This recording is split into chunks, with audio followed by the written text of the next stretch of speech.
Hello everyone, मैं आनंद कुमार। और आज के वीडियो में हम देखेंगे रॉकवेल हार्डनेस टेस्टिंग। ठीक है। हमने लास्ट वीडियो में देखा था ब्रिनल और पिकल्स हार्डनेस टेस्टिंग मेथड देख लिया है। इसमें हम रॉकवेल हार्डनेस टेस्टिंग मेथड देखेंगे, तो स्टार्ट करते हैं।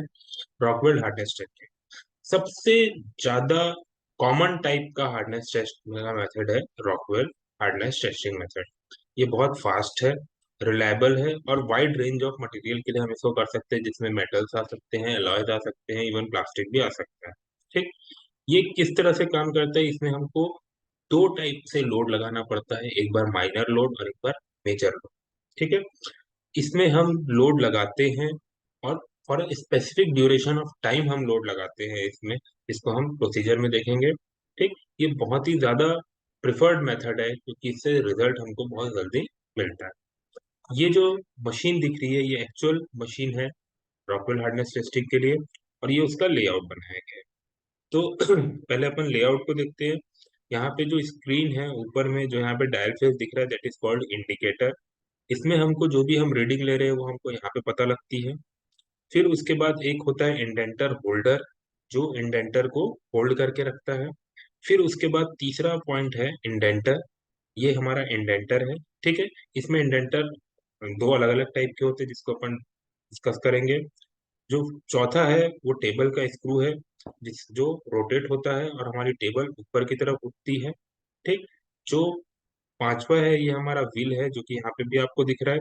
ये हैंड व्हील है, इसको रोटेट करके हम अपने टेबल को ऊपर या नीचे कर सकते हैं। सिक्स जो है, ये वेट है, जिसकी मदद से हम डिसाइड करते हैं कि हमको कितना लोड लगाना है। और ये सेवन जो है, ये लोड। ठीक। तो यहाँ से हम, ये मैकेनिज्म है, इससे हम डिसाइड करते हैं कि यहाँ पे हमको कितने लोड में लोड का इंडेंटेशन करना है। ठीक। तो अब अपन इसका नेक्स्ट देखते हैं प्रोसीजर। ये मशीन तो आपको क्लियर हो गई होगी। ये टेबल के ऊपर हम अपने स्पेसिमेन को यहाँ पे रखेंगे, फिक्स करेंगे, और उसके बाद हम यहाँ पे इंडेंटेशन देंगे। ठीक। तो सबसे पहले हमको क्या करना है, हमको सबसे पहले जो रॉकवेल टेस्ट में है, तो हमको एक स्पेसिमेन जिसमें हमको इंडेंटेशन करना है उसको हम टेबल पे रखेंगे। अब जो इंडेंटर है हमारा, वो इंडेंटर दो अलग अलग कैटेगरी में डिवाइड है। एक है स्टील बॉल, जिसका डायमीटर 1/6 इंच या 1/8 इंच भी हो सकता है। और दूसरा होता है डायमंड कोन, जिसका एंगल 120 डिग्री है। हमने विकर्स में देखा था, यहाँ वहां पे जो था वो पिरामिड शेप में था, यहाँ पे कोन शेप में होता है। ठीक। और जो कोन शेप में होता है, तो अगर हम दो उसके स्लैंट हाइट का ले एंगल, तो वो 120 डिग्री होता है। यहाँ पे जो हार्डनेस है, हम अलग अलग स्केल में मेजर करते हैं, ABCDEFGH के। और यहाँ पे इसके साथ नंबर्स आता है, और इसकी कोई यूनिट नहीं होती, जैसे कि बाकी दोनों की नहीं होती थी। सबसे ज्यादा यूज में आने वाली जो स्केल है वो बी और सी है। बी में हम स्टील बॉल को यूज करते हैं एज ए इंडेंटर, और सी में हम डायमंड कोन को यूज करते हैं एज अ इंडेंटर। ठीक। अब जो भी इंडेंटर हम यूज कर रहे हैं, उसको हमको, जो हमारा स्पेसिमेन है, जो कि हम टेबल के ऊपर रखेंगे स्पेसिमेन को, वहां पे हमको एक लोड लगाना है for a specific period of time. एक पर्टिकुलर टाइम के लिए हमको लोड लगाना है। तो अब लोड लगाने का तरीका क्या है। सबसे पहले हम इंडेंटर को लेते हैं, और जो हमारा स्पेसिमेन है उसमें बहुत एक माइनर लोड लगाते हैं, जो कि 10 kgf का होता है। ठीक। उस लोड को लगाते हैं और लगा के छोड़ देते हैं, उसको हटाते नहीं हैं, उसको लगे रहने देते हैं वो लोड। तो जो हमारा इंडेंटर है वो बहुत थोड़ा सा हमारे स्पेसिमेन के अंदर जाता है, क्योंकि लोड कम है, तो उसका पेनिट्रेशन भी बहुत माइन्यूट होता है, बहुत कम होता है। जब वो इक्विलिब्रियम में आ जाता है, उसके बाद हम एक मेजर लोड लगाते हैं। अब जो लोड है वो जनरली 60, 100 या 150 kg, depending upon our specimen, हम ये लोड को डिसाइड कर सकते हैं कि हमको कम रखना है या ज्यादा रखना है। ठीक।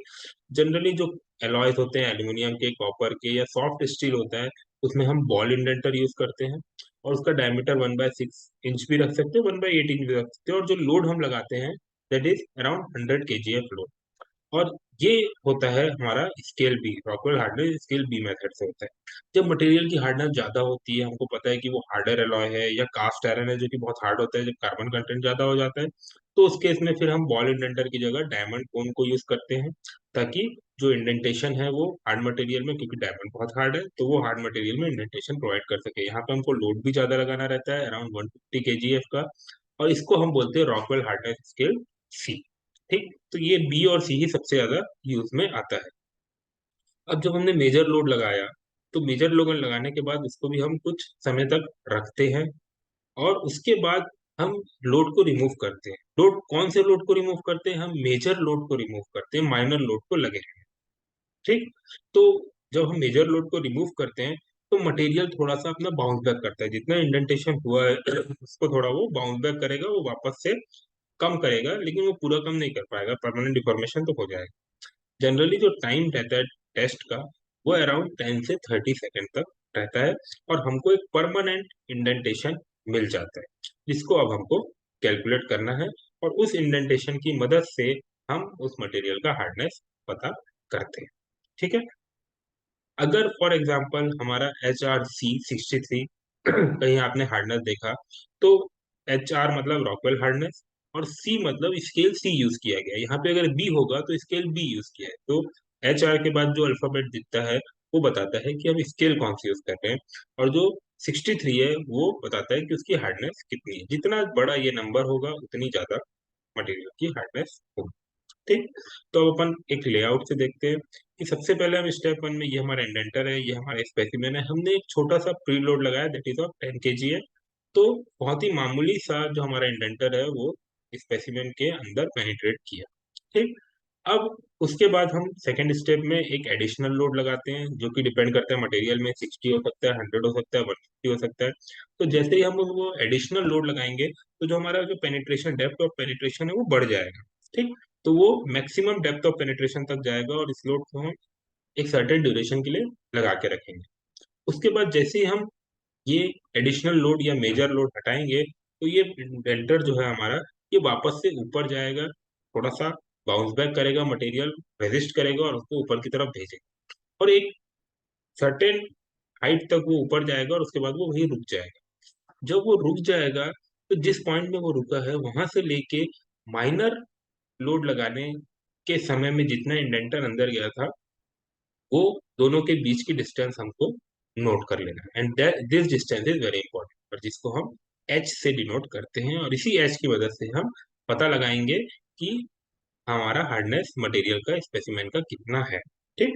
तो ये हमारा जो एच मिला, इसी तरह फाइनल डेप्थ जो हमारे पास परमानेंट रह गई है। ठीक। इंडेंटर अब इससे ज्यादा ऊपर भी नहीं जाता, इंडेंटर को हम हटा लेंगे पूरा, और ये जो डेप्थ है एच, इसको हम मेजर कर लेंगे। ठीक। अब ये जब डेप्थ एच मेजर हो गई, तो हमारे पास पता है हमको दो टाइप के इंडेंटर है, एक बॉल इंडेंटर है। तो अगर बॉल इंडेंटर है हमारा, तो रॉकवेल हार्डनेस नंबर का फॉर्मूला जो है, ये 130 माइनस एच, जो हमको इस डेप्थ, ये जो हमको मिला है यहाँ पे, डिवाइडेड बाय 0.002 हो जाएगा। जो भी वैल्यू आएगी, that is our hardness number, Rockwell hardness number. अगर वो डायमंड शेप का है, तो यहाँ पे 130 की जगह में 100 आ जाएगा। ठीक। जो ये एच है, दैट इज परमानेंट डेप्थ जो इंक्रीज हो गई है जब हमने मेजर लोड लगाया, ये हम जनरली 0.002 के रिस्पेक्ट में हम इसको मेजर करते हैं, इसीलिए यहाँ पे हम 0.002 से इसको डिवाइड किए। एच इज ऑल्सो इन तो यहाँ पे जो भी वैल्यू आएगी, that is our Rockwell hardness number. Okay. तो ये पूरा का पूरा मेथड था रॉकवेल हार्डनेस टेस्टिंग का।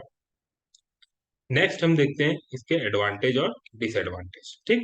तो एडवांटेज क्या है कि ये बहुत फ्लेक्सिबल है, ये हमारे पास बहुत सारे इंडेंटर है, इसमें देखा हमने ABCDEFGHK बहुत सारे इंडेंटर है, तो हम बहुत ही वाइड वैरायटी ऑफ मटेरियल को इससे टेस्ट कर सकते हैं, इससे हार्डनेस से निकाल सकते हैं। ठीक। हमने मशीन में देखा था, एक डायल लगा था सबसे टॉप में, तो यहाँ पे हमको डायरेक्ट वैल्यू मिलती है हार्डनेस की उस डायल में, और हमको कुछ भी ज्यादा कैलकुलेशन करने की जरूरत नहीं पड़ती है। जो कैलकुलेशन जो मैंने बताया, वो थ्योरेटिकल कैलकुलेशन है, लेकिन मशीन में एक डायल लगा होता है, डायरेक्ट हमको वहां पे हार्डनेस की वैल्यू मिल जाती है। ठीक। इसको करने के लिए बहुत ही लेस स्किल्ड ऑपरेटर चाहिए रहता है, कोई भी इस टेस्ट को कर सकता है, क्योंकि इसमें हमको इंडेंटेशन को मेजर नहीं करना पड़ता, और सिर्फ मशीन डायरेक्ट हमको वैल्यू दे देती है, तो ये बहुत जल्दी हमको रिजल्ट मिल जाता है। ठीक। इसका डिसएडवांटेज ये है कि अगर हमने जिस मटेरियल का टेस्ट करना है, उसके अकॉर्डिंग हमने अगर इंडेंटर यूज नहीं किया, तो हमको गलत रीडिंग मिलेगी। तो हमको थोड़ा सा एक बैकग्राउंड नॉलेज होना चाहिए कि किस मटेरियल के लिए किस इंडेंटर को यूज करना है। ठीक। हमारी जो जब हम डायमंड इंडेंटर ले रहे हैं, रॉकवेल सी सी टाइप से अगर हम टेस्टिंग कर रहे हैं तो प्रॉब्लम नहीं, लेकिन जब हम स्टील बॉल ले रहे हैं तो हो सकता है कि अगर हार्ड मटेरियल में उसको कर दिए तो वो डिफॉर्म हो। ठीक, तो वो डिफॉर्म जो होगी वो परमानेंट डिफॉर्मेशन होगा। तो स्टील जो हार्ड मटेरियल है उसको स्टील बॉल से हम नहीं कर सकते, उसके लिए हमको रॉकवेल सी मेथड यूज करना होगा। और जो हमारा डिवाइस है, जो इक्विपमेंट है जिससे हम हार्डनेस मेजर कर रहे हैं, इसका पीरियडिक कैलिब्रेशन बहुत ज्यादा जरूरी। तो this are the advantages and disadvantage. अब कैलिब्रेशन क्यों करना है भाई हमको, कि हमको एक बार रीडिंग आ गई तो हमको कैलिब्रेट करना पड़ेगा थोड़े थोड़े समय में, नहीं तो हो सकता है मटेरियल में परमानेंट फॉल्ट आया ना जाए। ठीक है, तो this is all about Rockwell hardness testing. Thank you very much.